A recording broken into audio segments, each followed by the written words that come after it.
Nabi, bukan sebagai manusia biasa seperti kalian, tapi dia membawa bukti kebenaran tentang kenabian yang mereka sandang, yang beliau sandang, dengan adanya bukti, yakni apa? Yakni bukti kenabian seorang nabi adalah berupa mukjizat yang bisa menantang semua kekuatan yang mereka miliki sebagai lawan, yang tidak bisa tertandingi, tidak bisa menyaingi. Di sini dikatakan bil mukjizat, dengan mukjizat, kal asa, seperti tongkat yang beliau miliki, wal juga berupa tangan, ya, telapak tangan, wafakil bihar, dan membelah laut. Itu semua adalah kemukjizatan yang dimiliki oleh Nabi Musa alaihissalam. Pertanyaannya kemudian, kenapa Nabi Musa alaihissalam mukjizatnya berupa tongkat? Ternyata saya kira kita sudah jelaskan bersama bahwa setiap mukjizat yang dibawa oleh seorang nabi sebagai bukti kenabian mereka adalah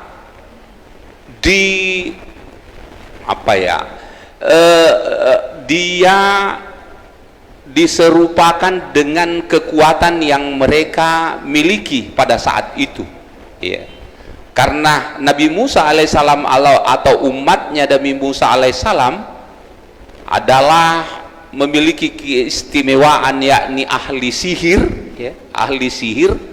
Maka mukjizat yang dibawa oleh Nabi Musa yang mirip dengan sihir, yang bisa mengalahkan sihir mereka, yakni tongkat Nabi Musa bisa memiliki fungsi tidak hanya sekedar tongkat yang biasa, ya, dijadikan sebagai pembantu, ya, pembantu untuk berdiri, tidak hanya itu, tapi tongkat ini memiliki berbagai fungsi sesuai dengan kemukjizatan yang dimiliki.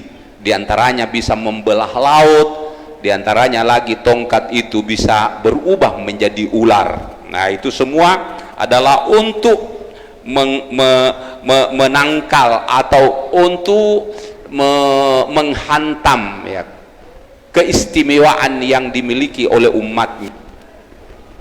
Nah, dikatakan walaqad ja'akum Musa bil bayinat, telah datang kepada kalian Nabi Musa alaihissalam dengan membawa beberapa mukjizat atau beberapa bukti kenabian, yakni berupa mukjizat. Summa tahazzumul ijla, namun demikian kemudian kalian mengambil patung anak sapi, nih, kemudian kalian mengambil patung anak sapi untuk sebagai objek sembahan, ya, patung. Jadi patungnya patungnya Bani Israel itu bukan berupa manusia, tapi ternyata berupa anak sapi, ya, patung anak sapi. Itulah yang dijadikan sebagai sembahan atas dari, ya. Summa tahazzumul ijla, kemudian kalian mengambil patung anak sapi ilahan sebagai Tuhan, mim ba'dihi, setelah datangnya bukti kenabian dan setelah perginya Nabi Musa alaihissalam, ya, setelah Nabi Musa alaihissalam bukan meninggalkan, akan tetapi dengan perintah Allah, ya, yaitu berkunjung sebuah bukit namanya Tur Sinah, ya, itu, ya. Di sanalah beliau mendapatkan wahyu Allah, ya, salah satu diantaranya menerima perintah sholat, ya. Selanjutnya wa antum zolimun, kemudian benar-benar kalian termasuk orang-orang yang menzolimi dirinya. Kenapa dikatakan dalam ayat ini bahwa kalian termasuk orang yang membodohi diri, orang yang menzolimi diri? Yakni karena telah datang kepadanya bukti kenabian yang dibawa oleh Nabi Musa alaihissalam, atau diutusnya Nabi Musa alaihissalam sebagai orang yang bisa menjelaskan, ya, orang yang bisa memberikan keterangan-keterangan agama, tapi justru mereka meninggalkan keterangan yang dibawa oleh Nabi Musa alaihissalam melalui kitab Taurat, tapi justru mereka menyembah selain yang diperintahkan oleh Nabi Musa melalui kitab Taurat ini nih. Jadi betul-betul kata Allah Subhanahu wa taala dalam ayat ini, dalam akhir ayat ini, wa antum zalimun, benar-benar kalian telah membodohi dirinya. Apa itu? Yakni setelah jelas-jelas kebenaran, mereka meninggalkan kebenaran, lalu dia mengikuti kebatilan yang tidak ada dasarnya. Itu yang dimaksud dalam ayat, ya. Antum zalim, benar kalian berada dalam kezoliman, atau dengan kata lain dalam kegelapan atau dalam kebodohan. Bittihazihi, ini bittihazihi, dengan menjadikannya anak sapi atau patung, ya, anak sapi tadi ini sebagai sembahan, sebagai Tuhan. Selanjutnya dalam ayat 93,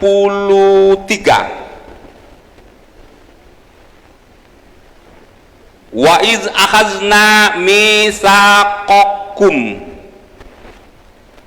dan ingatlah ketika kami mengambil perjanjian dengan kalian, mitsaq, perjanjian yang kuat dengan kalian. Apa isi perjanjian itu? Yakni alal amali bima fit taurati. Perjanjiannya Allah memberikan perintah melalui kitab Taurat, yakni untuk mengamalkan apa yang ada di dalam kitab Taurat. Itu perjanjian dengan Bani Israel, ya. Wa iz akhazna mitsaqakum, dan ingatlah ketika kami mengambil perjanjian dengan kamu agar kalian tetap melaksanakan sesuai dengan petunjuk kitab Taurat, itu ya. Warafa'na fawqakumut tura, dan kami mengangkat di atas kalian, yakni gunung Tur al-Jabal.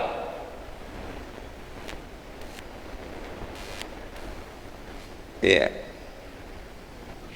Khudhu, ini khudhu ma atainakum biquwah. Karena itu, dengan perjanjian itu pula Allah memerintahkan kepada mereka, ambillah, peganglah ma atainakum, apa yang telah kami berikan kepadamu, biquwatin, dengan kuat, ya. secara kekuatan, ya, biquwatin, dengan kekuatan yang benar-benar. Wasma'u, dan dengarkanlah, matu maruna bihi, ya, sima'a kabulin, dan dengarlah apa yang diperintahkan dengannya,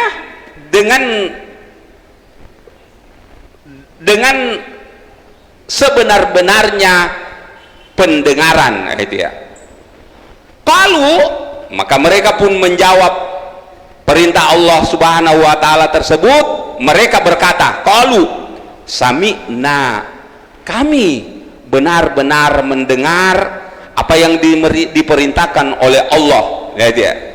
Sami'na qaulaka, kami benar-benar mendengar perkataanmu, akan tetapi wa asaina, tapi kami mendurhakainya atau kami tidak mengamalkannya. Jadi dia mendengar apa yang diperintahkan oleh oleh kitab Taurat, tapi dia mengingkarinya. Wa asaina, akan tetapi kami tidak mengamalkannya. Ya, wa asaina wa usyribu fi qulubihimul ijla. Ini salah satu diantaranya kenapa mereka tidak bisa atau tidak mau mengamalkan kitab Taurat itu. Dia hanya sekedar mendengar, artinya dia tahu, ya, dia tahu kalau itu adalah perintah Allah, ya, perintah nabinya. Di sini dikatakan wa usyribu fi qulubihimul ijla, maka terseraplah, ya, terseraplah di dalam hati mereka al-ijla, yakni pengaruh ijl, pengaruh sembahan patung anak sapi, al-ijl, anak sapi tadi.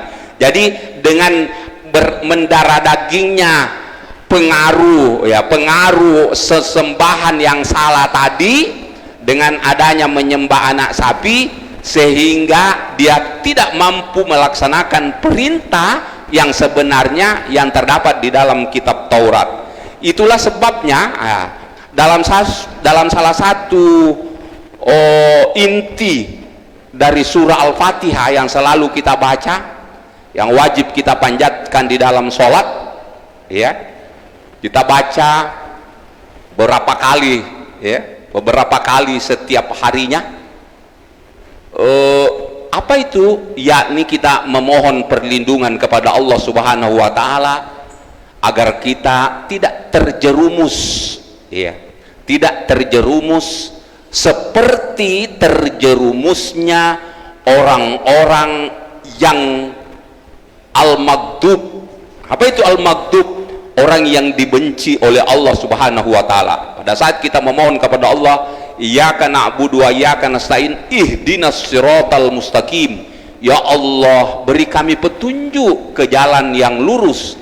Di sana kita meminta kepada Allah sebagai permohonan lanjutan dari ihdinas siratal mustaqim. Petunjuk yang dimaksud di situ, jalan yang lurus yang dimaksud di situ, yakni siratal ladzina an'amta alaihim ghairil maghdub alaihim, bukan jalan orang-orang yang engkau benci. Al-maghdubi, bukan jalan orang-orang yang engkau benci. Salah satu makna dari al-maghdub di sini oleh Nabi menjelaskan dalam salah satu riwayat yang diriwayatkan oleh Imam Muslim, al-maghdubi maknanya al-yahudu, al-yahudah, yang dimaksud al-maghdub jalan yang dibenci, yang kita memohon kepada Allah untuk supaya kita terlindungi, terbebas dari jalan orang-orang yang dibenci, yakni jalannya orang-orang Yahudi. Oleh hadis disebutkan, kenapa di situ dikatakan ya Allah hindari kami seperti yang ditempuh oleh orang-orang Yahudi. Dalam hadis itu disebutkan oleh karena mereka memahami, mereka tahu persis, mereka mengetahui kebenaran, akan tetapi mereka tidak melakukan kebenaran yang dia tahu bahwa itu adalah benar, tapi justru dia melakukan kebalikan atau lawan daripada kebenaran itu. Sehingga inilah yang dimaksud di sini dalam ayat al-maghdubi adalah ya Allah berikan kami pertolongan sehingga terhindar dari jalan orang-orang yang engkau benci, yakni dia tahu kebenaran akan tetapi tidak mau mengamalkan kebenaran itu. Itu ya. Inilah yang dimaksud dalam ayat ini, ya, yakni dia memahami, dia tahu tentang kebenaran bahwa yang wajib disembah adalah Maha Pencipta, tapi justru yang dia sembah adalah patung yang terbuat yang gambarannya adalah anak sapi, al-ijl. Ya. Selanjutnya,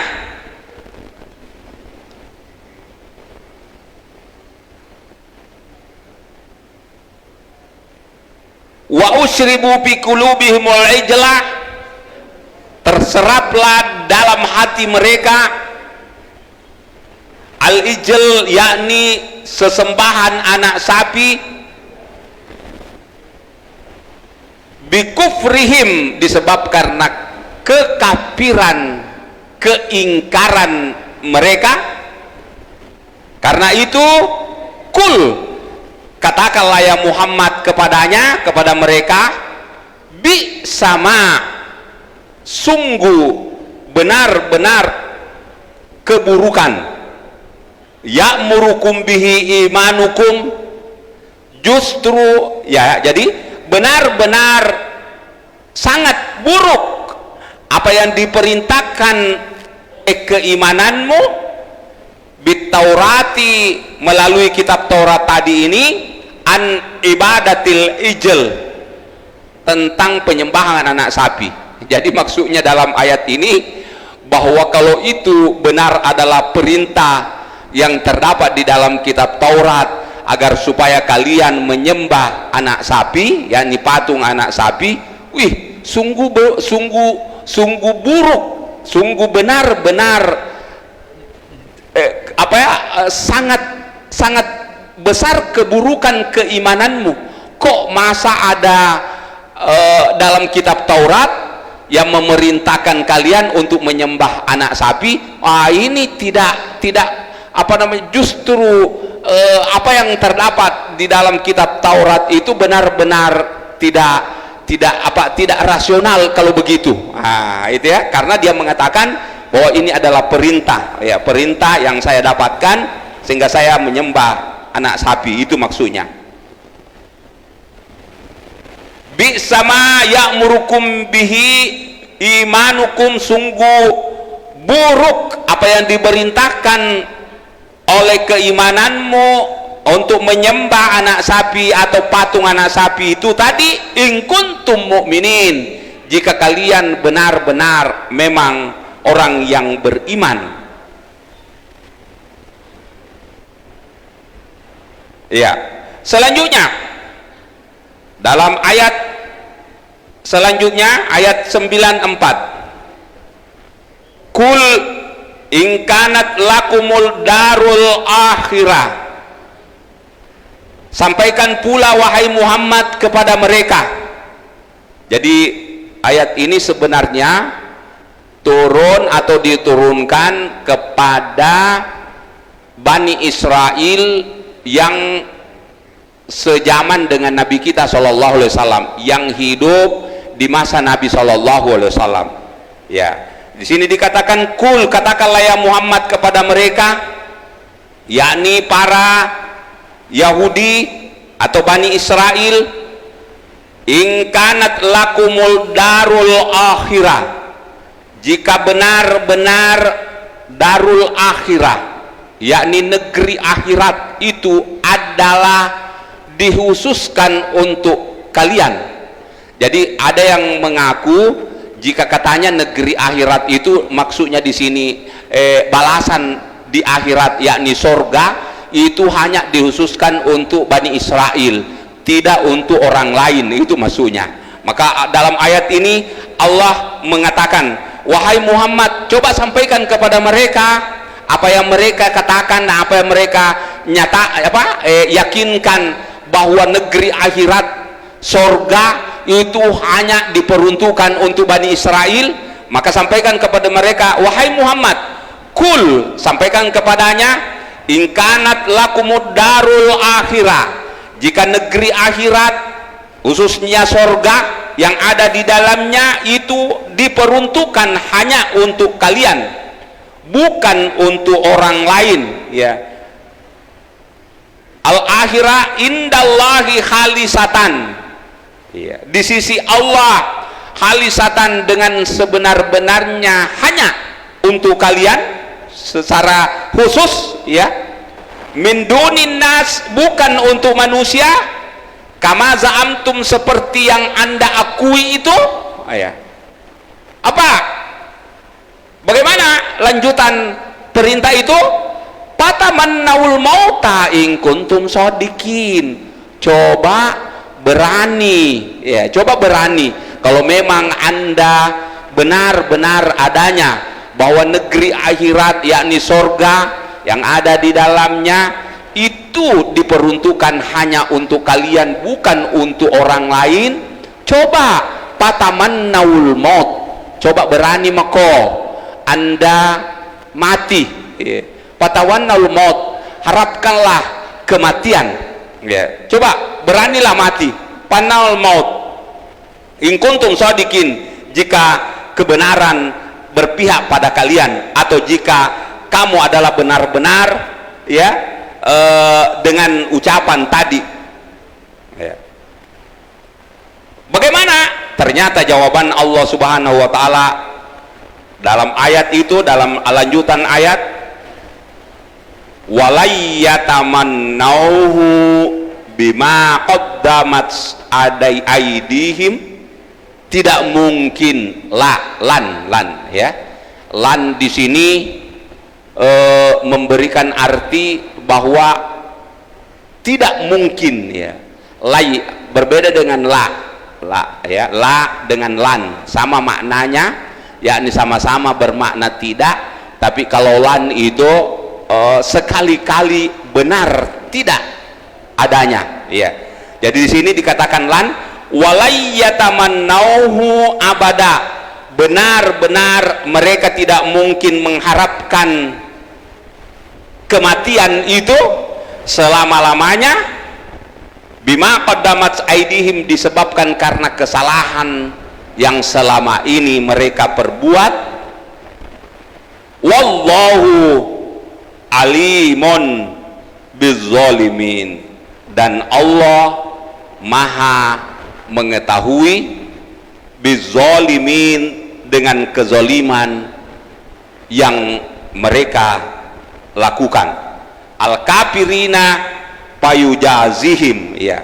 Jadi mereka, kata Allah dalam ayat ini, wallahu alimun bil kafirin, Allah maha mengetahui kekafiran mereka. Di sanalah untuk apa, atau apa akibatnya kalau Allah tahu semua kekafiran yang mereka lakukan itu. Maka dalam ayat itu dikatakan payujazihim, maka selanjutnya karena Allah mengetahui semua perbuatan mereka, payujazihim, maka Allah akan membalas semuanya, ya.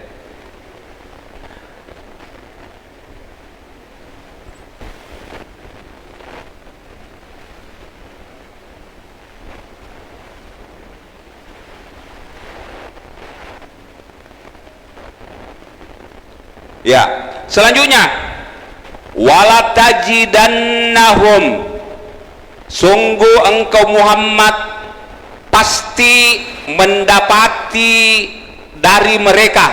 Jadi lamun di sini dikatakan lamun kasam, lam kasam. Jadi lamnya di sini berfungsi sebagai lam sumpah, katanya sungguh benar adanya, ya. Walatajidannahum, sungguh pasti engkau Muhammad mendapati dari mereka ahrasan nasi, yang orang-orang yang memiliki keinginan keras. Ahras, orang yang memiliki keinginan keras, ala hayatin, untuk hidup selamanya. Yeah. Jadi mereka orang yang paling keras keinginannya untuk hidup di dunia ini selamanya. Minalladzina asyraku, melebihi keinginan orang-orang yang syirik, al-munkarin, yang ingkar, lil ba'si, lebih. Jadi di sini lebih besar keinginannya dari orang-orang yang mengingkari hari kebangkitan. Hari kebangkitan ya. Nah ini, yawaddu ahaduhum, dari mereka menginginkan, yawaddu yatamanna, mereka menginginkan, lau yu'ammaru alpasana, seandainya mereka diberi umur sampai hidup di dunia 1000 tahun. Oleh ulama tafsir disebutkan bahwa kalimat 1000 tahun yang dimaksud di sini bukanlah 1000 tahun seperti yang kita ketahui bahwa di atas 999 bilangannya atau di atas 1000, di bawah 1001, bukan. Tapi yang dimaksud di sini adalah 1000 tahun, yakni betapa besarnya keinginan mereka untuk hidup di dunia selamanya, ya, atau begitu lama. Itu yang dimaksud. Lau yu'ammaru alpasanatin, ya, sekiranya dia diberi umur yu'ammar 1000 tahun lamanya, alpasana, wa ma huwa bimuzahzihi minal adabi, padahal umur yang panjang tadi, umur yang diharapkan oleh mereka, yakni bagaimana supaya dia bisa hidup di dunia sampai berumur 1000 tahun. Kata Allah Subhanahu wa taala dalam ayat ini, wa ma huwa bimuzahzihi minal adabi ayyu ammar, padahal harapan hidup, yakni dipanjangkan umurnya, itu tidak mempengaruhi untuk meringankan atau menghindari siksaan yang mereka akan peroleh. Jadi meskipun dia hidup 1000 tahun lamanya di dunia, tidak memberikan pengaruh apa-apa terhadap siksaan yang akan mereka dapatkan di akhirat nanti. Itu kata Allah Subhanahu wa taala. Ya, kenapa? Karena di sana dikatakan dalam ayat sebelumnya, karena hasil atau pengaruh sembahan atas patung anak sapi tadi itu sudah menggerogoti dirinya. Itulah yang berkuasa dalam dirinya, sehingga dia tidak bisa meninggalkan atau melakukan sesuatu apa-apa. Kenapa? Karena memang kesalahan pondasi tentang akidah yang mereka miliki, ya, itu ya. Jadi di sini dia katakan, wa ma huwa bimuzahzihi minal azabi ayyu ammar, padahal permohonan mereka, harapan mereka untuk dipanjangkan umurnya di dunia ini itu tidak bisa mempengaruhi untuk terhindar daripada siksaan yang mereka akan dapatkan. Kenapa? Karena Allah mengatakan dalam ayat ini, wallahu basirun bima ya'malun. Itu salah satu, karena Allah maha melihat, Allah mengetahui semua apa yang mereka perbuat, ya. Tidak ada yang tersisa, tidak ada yang terhalangi dari pandangan Allah Subhanahu wa taala yang mereka lakukan. Wallahu basirun bima ya'malun. Mereka pasti amalan-amalan yang mereka lakukan, Allah maha melihatnya. Bil ba'i wa ta'i, boleh bima ta'malun, boleh bima ya'malun katanya. Payujazihim, ya. Selanjutnya ini ayat berikutnya ini masih apa ya, masih berhubungan dengan Bani Israel, tapi sedikit apa ya, sedikit masalah yang lain ya, masih berkaitan dengan Bani Israel dengan masalah yang lain. Di sana dikatakan dalam ayat, kul, katakanlah ya Muhammad, kul man kana aduwal li Jibrila fa innahu nazzalahu ala qalbika biiznillah. Katakanlah ya Muhammad kepada mereka, man kana aduwal li Jibrila, barang siapa yang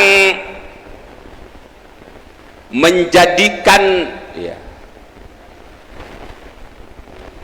musuh, menjadikan musuh terhadap Jibril, malaikat Jibril, jadi barang siapa yang menjadikan musuh terhadap malaikat Jibril, fa innahu nazzalahu ala qalbika, padahal sesungguhnya malaikat Jibril itu nazzalahu, menurunkan kepadamu Muhammad Al-Quran, yakni Al-Quran, ala qalbika, di hatimu, biiznillahi, dengan izin Allah, musaddiqan lima baina yadaihi, Al-Quran itu membenarkan apa yang ada di dalam di genggaman tanganmu, yakni di genggaman tangannya, yakni kitab Taurat. Jadi Al-Quran ini membenarkan isi kitab Taurat, wahudan,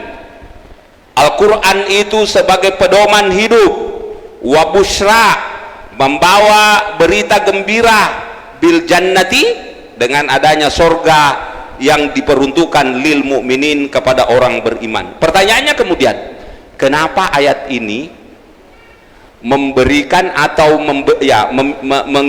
memberi informasi kepada kita bahwa Allah memerintahkan kepada Nabi kita Shallallahu Alaihi Wasallam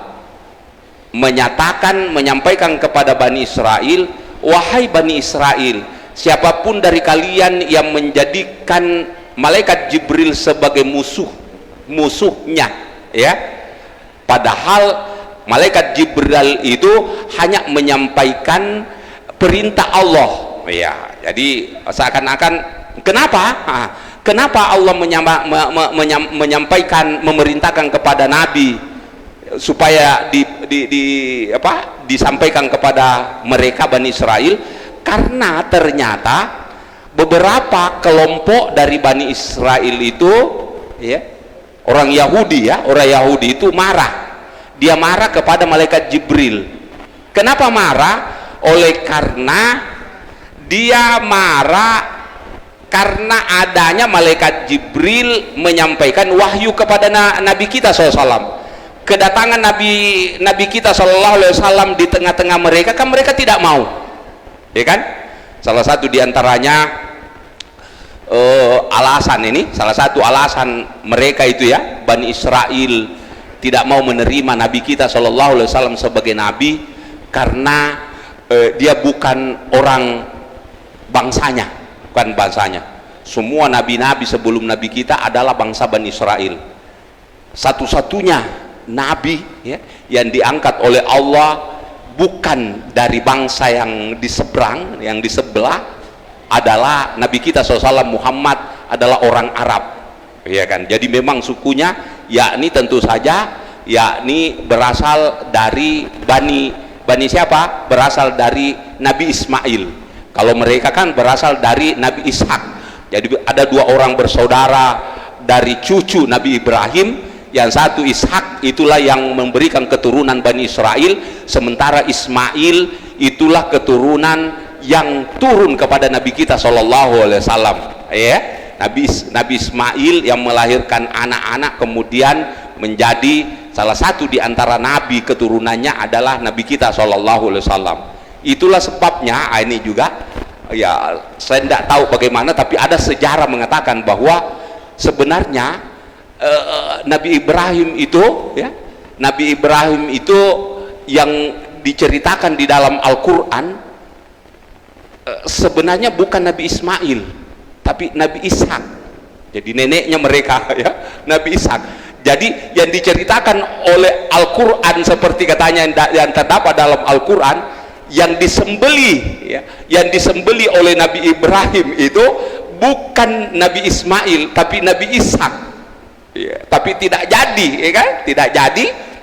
Kalau kita kan dalam Al-Quran bukan, ada fakta yang bertentangan ya dengan apa yang disampaikan oleh mereka. Kalau yang disembeli oleh Nabi Ibrahim anaknya tadi adalah Ishak ya. Kenapa? Salah satu diantaranya ya, salah satu diantaranya Nabi Ishak pada saat itu sudah beberapa tahun ya, sudah hampir dewasa ya, karena lebih tua ya, lebih tua umurnya Nabi Ishak kemudian Nabi Ismail ya kan, Nabi Ismail. Jadi bertentangan dengan fakta ya, apa yang disampaikan dengan dengan itu tadi, dengan cerita atau kisah yang terdapat di dalam ayat. Nah, di sini ya sedikit kita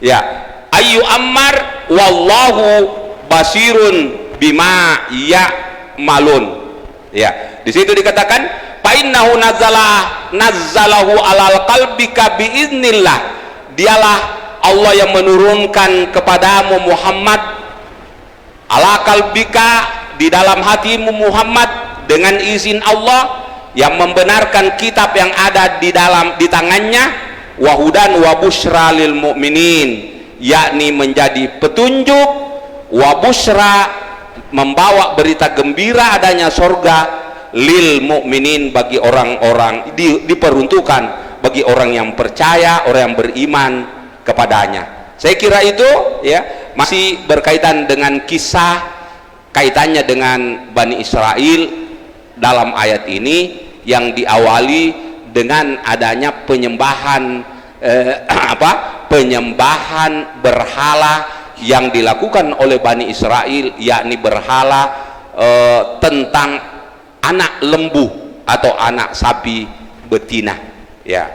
Mari kita tutup dengan doa. Bismillahirrahmanirrahim. Alhamdulillahirabbil alamin, hamda syakirin, hamda yuafi ni'amahu wa yukafi mazid, ya rabbana lakal hamdu kama yanbaghi li jalali wajhikal karim. Wa nazalamna anfusana wa illam taghfir lana, Allahumma ighfir lana wa li walidina warhamhum kama rabbana, Allahumma rzuqna fahman nabiyyin wa hifdzal mursalin, Allahumma barik lana fi Rajab wa Sya'ban wa ballighna Ramadan wa hasil maqasidana, bana atina fid dunya hasanah fil akhirati hasanah, walhamdulillahirabbil alamin. Assalamualaikum warahmatullahi wabarakatuh.